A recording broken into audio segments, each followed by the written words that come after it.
Hey Pastor, by now I'm hoping that you look like $1 million on camera. But if your audio is off,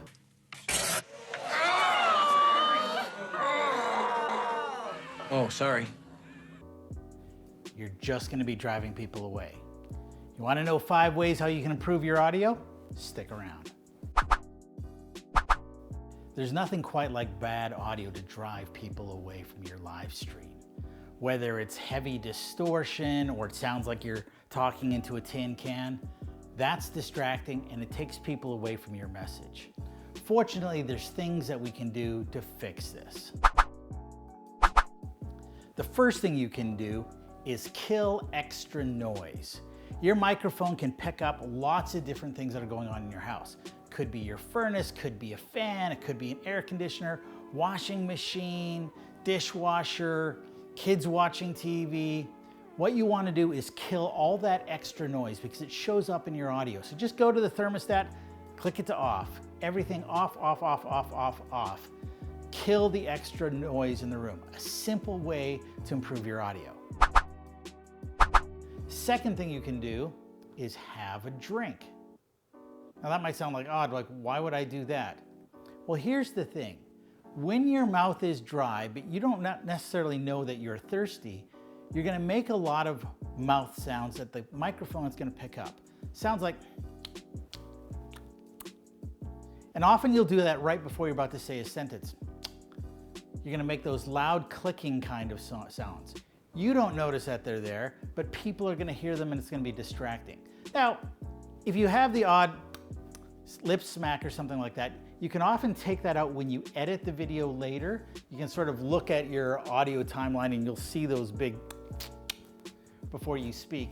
And because they often occur during dead space, you can just cut those out and people won't notice at all. But having a drink sure solves a lot of those problems. The third thing you can do is choose the right kind of microphone. Now this may end up costing you money, but chances are you can borrow this equipment from the church because you probably already have sound equipment at your church. So the first thing to do in choosing the right microphone is understand the difference between a dynamic microphone and a condenser microphone. A dynamic microphone, like for example, a Shure SM48 or a little bit more expensive SM58, has a narrow cone of receptivity. So it's designed to hear sound from just one direction, which is great because it doesn't pick up a lot of the other room noise, where a condenser mic is really designed to pick up sound from all around. So if you're using a condenser mic, it's not only going to pick up odd little sounds that are happening in your house, but it's also going to pick up the natural echo in your room, also known as the reverb in your room. So if you're in a room that doesn't sound ideal, the condenser mic is going to amplify that, where a dynamic mic is going to avoid that. So if you don't have a mic handy and you need to buy one, I recommend the Shure SM48. It's very inexpensive and almost as good. Quite frankly, I can't hear the difference between it and its more expensive brethren. It costs you less than $100 for an SM48. When you're setting up your mic, you want that mic as close to your face as you can get it. Now, if you're doing a handheld, then hold it fairly close. Or if you're using a shotgun mic, you might have it on some kind of a boom just outside a camera, but try to get it close. The reason why you want it closer is because the mic doesn't have to essentially work as hard to hear you when it's close. When it's far away, then you have to turn up the gain in order to hear your voice, but you're also picking up a lot of other room noises, you're picking up a lot of room echo that you don't really want. In my opinion, the best type of mic to use is a lavalier mic or a lapel mic. One of the nice things about it is that it's naturally close to your face, so you're not going to be picking up a lot of extra room noise, but also because it's out of direct line of your mouth, it's not going to pick up what we call plosives. Now, plosives kind of sounds like explosives, but it's when you're having a mic in front of your face, when you say Peter Piper picked a peck of peppers, you're going to hear those puh, puh, puh into the mic. So if you're speaking with a mic, one thing you can do is actually tilt it a little bit, about 45 degrees, and aim it at the corner of your mouth so it's not hitting it, or if you have some kind of a shield. But if you're holding a mic and trying to connect with people online with a big shield on it, it's in your way. I mean, we're shooting video here. So I don't recommend those. But with a lapel mic, because you're not actually speaking right into it, those pa sounds don't really hit the mic. Now I can try doing it differently. Pa, Peter Piper picked the peckable peppers. Okay, you can kind of hear those plosive sounds. Because it's not in direct line of fire of your mouth, it's not going to pick up those plosives as much. Also, a lapel mic is hidden, or it can be hidden. Now, personally, this is just a preference of mine. I like to make the technology as invisible as possible. I'm looking for kind of a vibe where it feels like we're having a conversation or having a cup of coffee or something like that, or standing in a lobby talking to each other. Holding up a big mic just sort of takes people out of that moment. And quite frankly, in my opinion, seeing some big Garth Brooks headset or seeing some big garish lapel mic also is just a subtle thing to remind them that you're not really talking to them. That just adds just a layer of distance between you and them, which hinders your message just a little bit more. So I hide my mic. So I often use a button-up shirt when I talk because it's easy to hide a mic. My mic is hidden right in there, and it just clips in between my shirt there. It's right here, works like a charm, but it's invisible. Something else, if you're not wearing a button-up shirt, or maybe you don't like button-up shirts, another technique you can use is actually wear an undershirt under your shirt and tape the lapel mic to your undershirt. That achieves basically the same kind of thing. Now, if you don't have an undershirt, you can tape the mic directly to your chest, but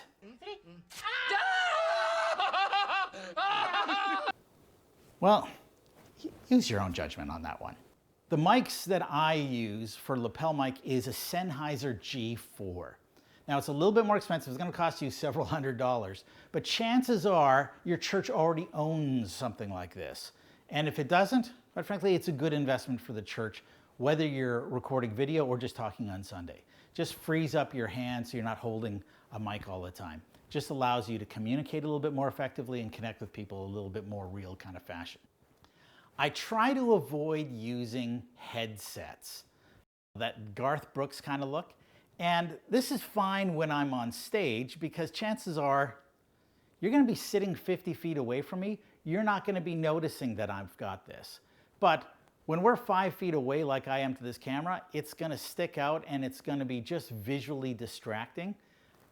I don't recommend using headsets when recording live. The fourth thing you can do is set your gain properly. So your gain is basically how hard your microphone is listening. So if the gain is too low, you're going to sound really, really quiet. It's going to be hard to hear. But if the gain is set up too high, you're going to see if you've got sort of a colored meter when it hits into the red. Red is bad, by the way. When it hits into the red, you're going to get what is called clipping because, quite frankly, it cannot digitally understand stuff like that. So it just kind of, it hits a bit of a ceiling. And that ceiling sounds very distorted. When you hear clipping, it's a very distorted sound.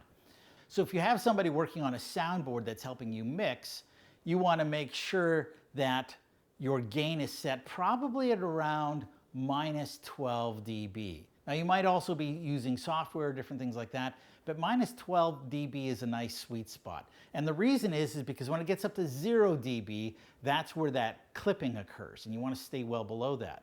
Now, why so far below that is because, Pastor, you're a preacher. When you have normal conversations, yeah, you want it peaking, so that the highest sort of pieces of volume in your sound peaking around minus 12, but sometimes, because we want to emphasize something or we're getting excited about something, so I'm like, we're going to be raising our voice. So we want a little bit of margin there, a little bit of headroom, so when we do emphasize something, if we do get really passionate, we've got some room to grow. And then in software audio, afterwards, when you're editing things, you're going to be able to bring things up right into a sweet spot. And the fifth thing you can do is room treatment. A lot of rooms, like the room I'm in right now, can be very, very echoey. You get a lot of heavy reverb in the room. Now I've got hard ceilings, hard walls, and a hardwood floor.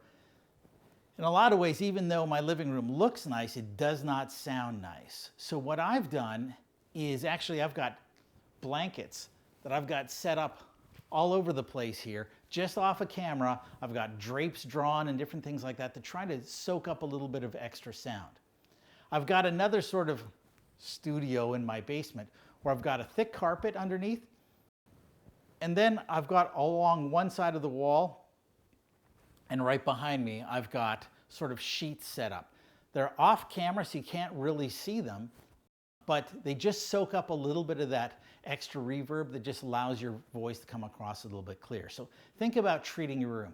Now, if you were setting up an actual studio, well, then you can actually buy the noise canceling foam and actually do a professional sound treat. But if you're just shooting from home, and chances are that's what you're doing, is just put up some blankets, some things around there to absorb that extra bits of sound. So I hope this video made sense to you and has given you some clear ideas on how you can sound better in your online videos. Make sure you like and subscribe to this channel. And if you click that little ding-dong little bell there, it will actually notify you the next time I put up on a video. And if you're interested in any of the equipment I mentioned, either the Shure microphone or the Sennheiser, I've included links below where you can check those out for yourself.